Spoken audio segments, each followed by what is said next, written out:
How will Ripple reduce their share to 20% to become decentralized? And I think it's been worked out for a long time. There's over 1,700 NDAs that Ripple has with other financial institutions, enterprises, counterparties. And these are negotiated agreements where they can buy XRP at a much cheaper price. One of these, Greg Kidd came out and openly disclosed that he had a option to buy XRP at 300ths of a penny for 1 billion XRP. I don't know if he ever executed that or not. I don't know if he waived that option. I think it was later stated that he came out and waived that option. But that just kind of gives you an idea of some of the early stuff that Ripple negotiated potentially with larger bodies. Greg Kidd also made the introduction to the Fed in 2014. And so, Ripple's been having conversations with large governments globally for more than a decade. And they did escrow 50% of the supply back in 2017. And that's what we saw cause the supply shock to push it to, $3.84 in early 2018. But they do still own, through their wallets in the escrow, a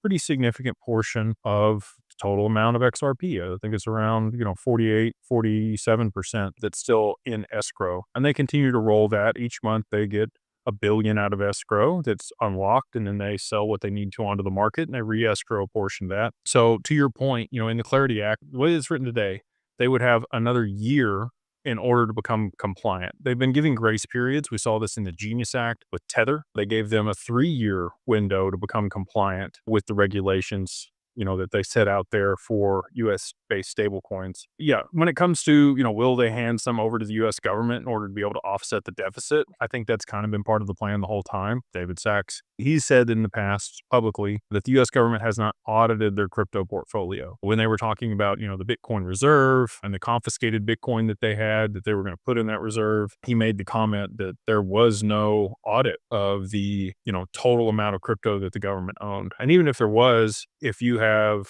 call it an option to buy whatever it is at a certain price and you haven't executed it, options do expire after certain time frames. I don't know if there's an expiration on these options or these negotiated contracts that Ripple has from the 1,700 NDAs that they did early on, but they've already paid the $50 million in fines for those pre-negotiated contracts and those sale of those illegal securities. So those are good, right? Like they have validity at this point. And if somebody decides to, execute on that, then they absolutely would be able to. And I do think that's how, portions of the escrow get chopped up and spun out, and they do meet that 20% deal. But